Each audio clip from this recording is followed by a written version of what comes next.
السلام علیکم ورحمۃ اللہ۔ الحمد للہ وکفا وسلام علی من لا نبی بعد۔ اللہ مہربان کے فضل و کرم سے ہمارا آج کا سبق سورہ النساء کی آیت نمبر 137، 138 اور 139 ہوگا انشاءاللہ۔ اعوذ باللہ من الشیطان الرجیم، بسم اللہ الرحمن الرحیم۔ ان الذین آمنوا، بے شک جو لوگ ایمان لائے،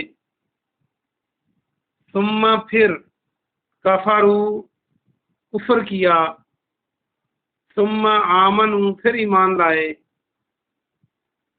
ثم کفروا پھر کفر کیا، ثم ازدادوا پھر بڑھتے چلے گئے۔ یہ ازدادوا کو دیکھیں تو آخری واو الف تو جمع کی علامت ہے، اور اس میں روٹ جو ورڈ آپ کو نظر آ رہا ہے، زا، دال اور الف آپ کو نظر آ رہا ہے، اس کو ہم اردو کا لفظ زیادہ اس سے بنا سکتے ہیں۔ زے، یہ، الف، یا، دال، ہدا، یا دال اور دا زیادہ۔ تو سب بڑھتے چلے گئے، کفرم کفر میں، کفر لم یکن، کفر لم یکن، لم نہیں، یکن اللہ ہو، یکن کے معنی ہے، جیسے کن فیکون میں آپ نے پڑھا تھا۔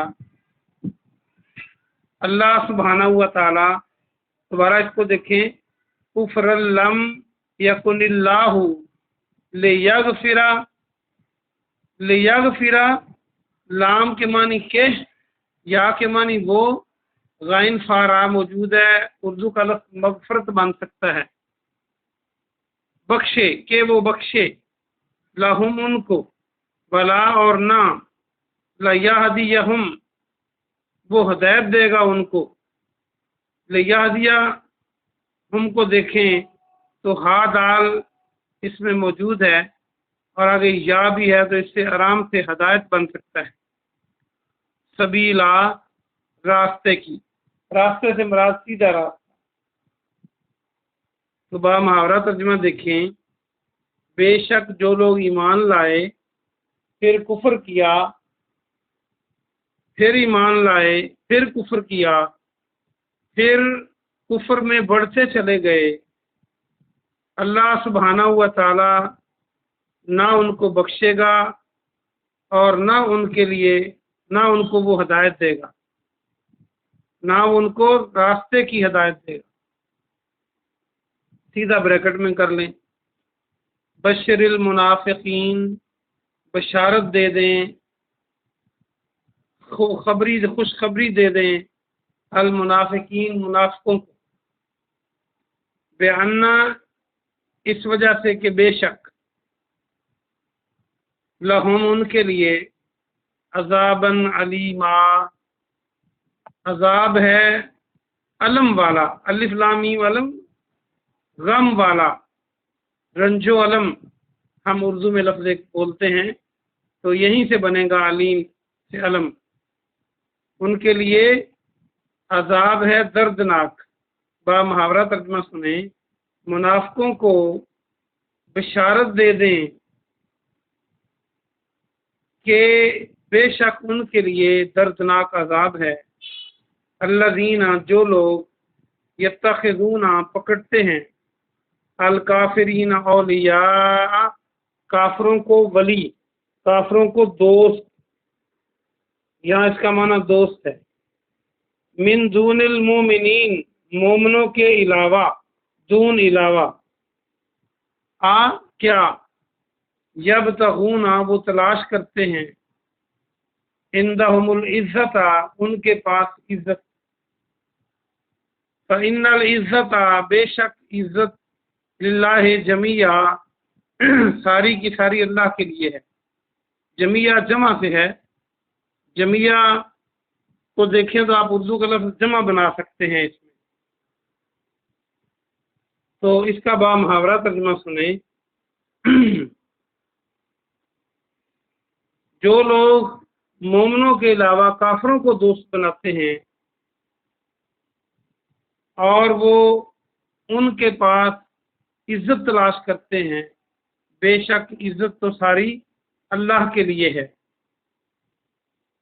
یہ آسان سا ترجمہ تھا اس کا، آئیے ہم اس کو دیکھیں، اس کی تفسیر دیکھیں۔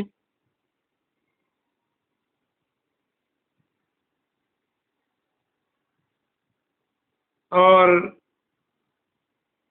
واپس آ جائیے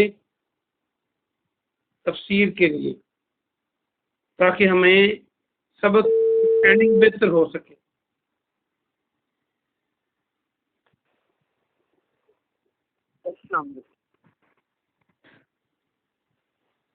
اللہ سبحانہ و تعالیٰ نے آج کے سبق میں جو بات ارشاد فرمائی اس کو توجہ سے سنیں۔ اللہ فرماتا ہے جو لوگ ایمان لائے پھر انہوں نے کفر کیا، پھر ایمان لائے پھر کفر کیا۔ اصل میں ایمان لانا بہت بڑی سعادت ہے، ایک روش کو چھوڑ کر جو اللہ کے خلاف ہو سیدھے رستے پہ آ جانا، یہ انتہائی بڑی بات ہے۔ لیکن اگر کوئی اس سے پھر واپس ہوتا ہے تو اسے مرتد کہتے ہیں، اور اس کی سزا اسلام میں قتل ہے۔ یعنی اگر کوئی کافر مسلمان نہیں ہوتا اس کو قتل نہیں کیا جائے گا، لیکن کوئی مسلمان ہو کر واپس کافر ہوتا ہے تو پھر اس کو قتل کر دیا جائے گا، اور وہ امیر المومنین کرے گا، قاضی کرے گا، یہ نہیں کہ ہر بندہ اٹھ کے قتل کرنا شروع کر دے۔ اور اگر پھر وہ ایمان لاتا ہے پھر کفر کرتا ہے، بچ گیا قتل سے، نہیں پتا چلا کسی کو، تو پھر کفر میں بڑھتا چلا جاتا ہے۔ کفر میں بڑھنے کا مطلب یہ ہے کہ ایک تو اس نے خود کفر کا رستہ اختیار کیا، اب وہ اپنی کوشش بھی کرتا ہے کہ لوگوں کو کفر کی طرف لائے، وہ خواہ کوشش مالی ہو، خواہ وہ کوشش جسمانی ہو، خواہ وہ قلم کے ساتھ ہو یا زبان کے ساتھ ہو۔ اگر وہ لوگوں کو اللہ کے راستے سے روکتا ہے کسی بھی انداز میں اور چاہتا ہے کہ کفر بڑھتا جائے اور اسلام کے مخالف چلتا ہے، اپنی توانائیاں صرف کرتا ہے، تو وہ گویا کفر میں بڑھتا جا رہا ہے۔ اور ایسے بندے کے لیے اللہ نے فرمایا اگر اس طرح وہ مر جاتا ہے تو اللہ اس کی بخشش نہیں کرے گا، اور ایسے بندے کے لیے اللہ ہدایت کے راستے بھی بند کر دیتا ہے۔ کیوں کہ اس نے حقیقت کو دیکھ لیا، اس نے ایمان کی لذت چکھ لی اور پھر بعد میں وہ بدلا ہے، اور وہ بار بار بدل رہا ہے، گویا کہ اس نے ایک مذاق بنا رکھا ہے دین کو اور ایمان کو۔ اس لیے اللہ فرماتا ہے ایسے بندے کے لیے ہدایت کے دروازے بھی اللہ بند کر دیتا ہے۔ آگے فرمایا کہ منافقوں کو خوشخبری دے دو، یہ قرآن کا انداز ہے۔ بعض اوقات بری خبر کو بھی خوشخبری اللہ کہتا ہے کافروں اور منافقوں کو، ان کے لیے تو بری خبر ہے۔ کیوں کہ ان کے لیے بڑا عذاب ہوگا، درد و علم والا، رنج و علم والا عذاب ان کو دیا جائے گا، ان کو احانت امیز عذاب دیا جائے گا۔ اور حدیث پاک میں آتا ہے، پیارے نبی صلی اللہ علیہ وسلم نے فرمایا، جس کا مفہوم ہے کہ منافقین جہنم کے نیچے والی تہہ میں ہوں گے۔ تو جو منافقت ہے، یعنی کبھی اسلام والوں کے ساتھ اور کبھی کفر والوں کے ساتھ، تو یہ اللہ کو انتہائی ناپسند روش ہے۔ تو اللہ کہتا ہے پھر یہ جو سمجھ رہے ہیں کہ ہم بڑے چالاک ہیں، اصل میں یہ بے وقوف ہیں، یہ خود اپنے آپ کو جہنم میں ڈال رہے ہیں اور اپنے آپ کو مطمئن بھی کر رکھا ہے۔ اور ایک بندہ اگر سرین کفر پہ ہو تو کبھی وہ توبہ کر سکتا ہے۔ تو جو منافق ہے وہ جس طرف فائدہ نظر آتا ہے، مسلمان کامیاب ہوتے ہیں تو ادھر ہو جاتا ہے، مسلمانوں کو آزمائش کا سامنا کرنا پڑتا ہے تو کفار کے ساتھ ہو جاتا ہے، یا تنہائی میں کفار کے ساتھ مسلمانوں کے گلے کرتا ہے اور ان کے خلاف سازشیں کرتا ہے، اور اس کی دلی محبت کفار کے ساتھ۔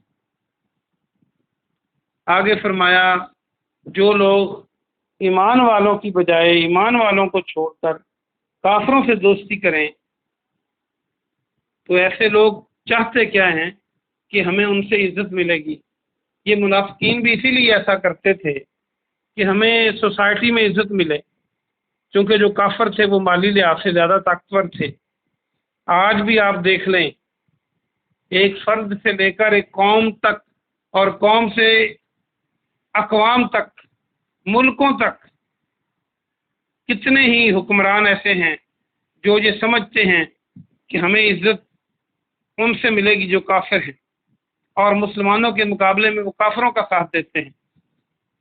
تو ان کو ڈر جانا چاہیے آج۔ اور اللہ فرماتا ہے عزت تو ساری کی ساری اللہ کے پاس ہے۔ اللہ چاہے تو بڑے سے بڑے کافر کو کمزور مسلمانوں سے ذلیل کر کے رکھ دے۔ میدان بدر آپ نے نہیں دیکھا، ایک طرف 1000 لوگ ہیں، اسلحہ سے لیس ہیں، اور ایک طرف چند تلواریں ٹوٹی پھوٹی اور کھجور کی ٹہنیاں، اور 313 لوگ ہیں جن میں 2 بچے بھی شامل ہیں۔ تو اللہ نے 1000 کو کس طرح شکست سے دوچار کیا۔ تو کیا اللہ کے ہاں عزت نہیں ہے؟ اللہ کے پاس عزت ہے جس کو وہ چاہے دے۔ اور اس کے بعد آپ اور آگے چلے جائیں اسلامی تاریخ میں، تو کیا نمرود کو ایک کمزور مچھر نے ذلیل نہیں کر دیا تھا اللہ کے حکم سے؟ اور آگے چلے جائیں، مچھر تو پھر نظر آتا ہے۔ کفار مکہ کو نظر نہ آنے والی قوت سے اللہ نے غزوہ خندق میں تیس نیس کر کے نہیں رکھ دیا تھا، تیز ہواؤں کو چلایا اور ان کے چولہے ٹھنڈے ہو گئے، ان کے خیمے اکھڑ گئے، ان کے ہاتھی بگڑ گئے اور وہ بھاگ نکلے۔ یا پھر ابرہ کو دیکھیں تو ابابیل چڑی اور ہاتھی کا کیا مقابلہ ہے، لیکن اللہ نے ہاتھیوں کو چڑیوں سے مروا دیا۔